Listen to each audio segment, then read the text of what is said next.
Welcome back. You're still watching The Globe. Now, a delegation which is headed by Ambassador Anna Karin Eneström, who's the permanent representative of Sweden to the United Nations and the chair of the Liberia Configuration Peacebuilding Commission, is in Liberia to discuss Liberia's peacebuilding priorities, with a particular focus on the Configuration's priority themes for 2022, including support for the preparation and organization of peaceful, transparent and inclusive presidential elections in 2023, social cohesion and national reconciliation efforts, and the promotion of women's empowerment and gender equality as well.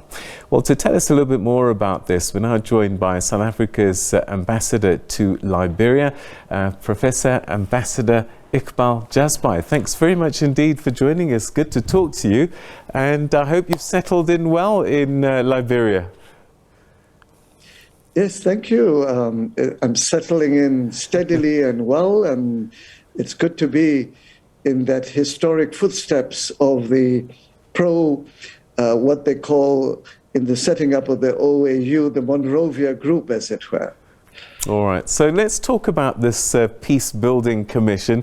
Give us a little bit of background of what it's there to do and why it's important in a setting such as Liberia. Well, firstly, Liberia has come up as a poster child, if you like, or a poster beacon of hope, in the sense that when the UN was assessing the gaps in its peace architecture to advance peace and security all over the world, they opted to set up a separate peacebuilding commission.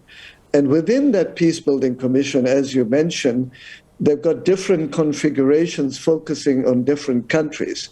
So you have the Swedish chair, the Swedish ambassador to the UN, chairing the Liberia Configuration on Peace. And she's on a visit here to assess what's happening on the ground itself. So it's within that broader context that her visit is coming, and also in the context that South Africa is a member of the Peacebuilding Commission. It's amongst those select states appointed to serve on the Peacebuilding Commission.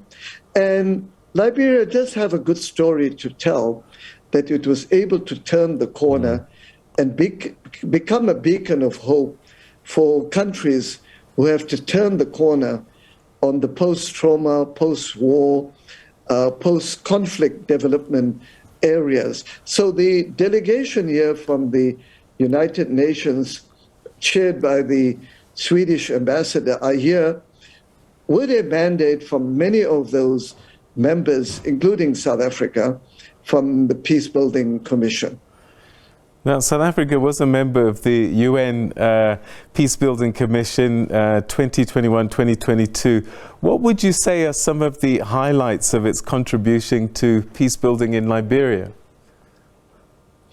I think what you saw during the era of President Mandela, the 2 terms of President Mbeki, and the continuity of South African foreign policy to come up with in sort of creative mechanisms to advance peace building, peace development, creating an enabling environment for private business, for young women entrepreneurs, youth entrepreneurs to flourish. So what South Africa did is it gave support for a number of projects, not only directly in its terms of its weight within the Peacebuilding Commission, but also going beyond the multilateral mechanisms, bilaterally. When I presented my credentials here to His Excellency, the Liberian President George Weah, and also in my meeting yesterday with the Vice President of Liberia, Liberia's first ever woman president, Jewel Taylor, they have a huge appreciation of the role President Thabo Mbeki played in peace building here. I think we all recall they narrate to me 2 particular anecdotes. One is the fact that there was a call from the leaders here in Liberia and the region to take the former president of Liberia, Charles Taylor, to Nigeria. President Thabo Mbeki worked with the former president of Nigeria on this, but he just didn't send a South African Air Force a plane. He came himself, and in that very plane himself, he flew out with Charles Taylor from Monrovia to Nigeria to make sure that this process goes ahead. There's another well-known narrative which the current Liberian president told me. When he lost the second round of the elections to President Sirleaf, the former president of Liberia, he went to President Mbeki, and President Mbeki advised him just to stand back, accept the results, although it's very painful to see some fraudulent aspects of the election results, but to wait for the next round. And he took that advice from President Mbeki. But we also know there's this very strong historic relationship between Liberia and South Africa. The fact that President Mandela was here, President O.R. Tambo, and the huge support they got in our liberation struggle against apartheid. So it's against that backdrop. But I just want to mention one very important point. You can't have public safety and peace amongst the new police institutions, the army, if you don't have communication between the police, the intelligence, the army, and so forth. So a South African company came here in 2011, and they were given the contract to set up 30 radio towers up until now. And that 30 towers are in 8 counties of Liberia now. And now the security agencies are able to communicate with themselves. And the radio equipment are the South African Kenwood radios. So those are some of the key points which come up. And of course, as the Swedish chair of the Liberia Configuration of the Peacebuilding Commission has made known, they're also looking at very good, fast financing of these projects on the ground. And that helps a lot in the building of institutions, the building of basic infrastructure. So, for example, when a big company like MTN comes here, when it can see some basic infrastructure, it can then further add to the infrastructure. I must add that, via the DSTV platform, SABC is watched very widely here. You would go into the most remote areas and even see on a hut a blue DSTV satellite dish. That's fantastic to hear. But having said that, we've got a great signal with you. You're in Monrovia. But when one considers the rest of the country, which is pretty desperate for some kind of development, I just wonder, with the African Continental Free Trade Agreement being signed, is there a platform, do you think, to help Liberia develop infrastructure economically and also, I suppose, harness their enormous mineral wealth?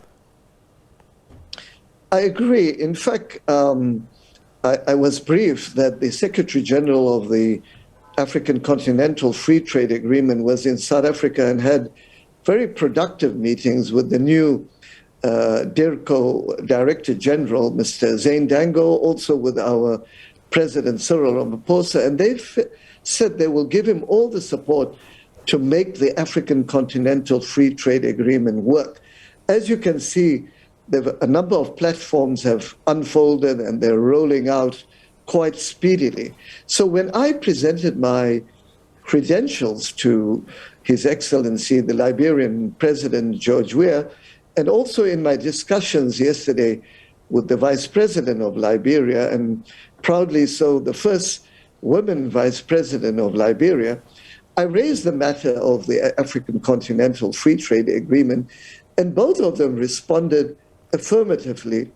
that they would like to see how the African Continental Free Trade Agreement can showcase in the best ways possible these huge raw materials which are available here, and for the mining investments to be attracted so they could use those resources adequately.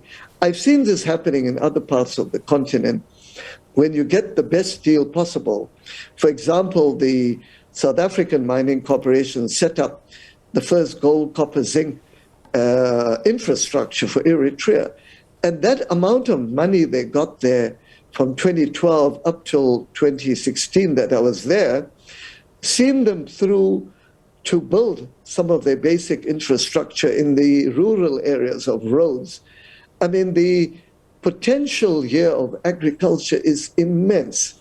But if you don't have a basic road infrastructure, it doesn't work.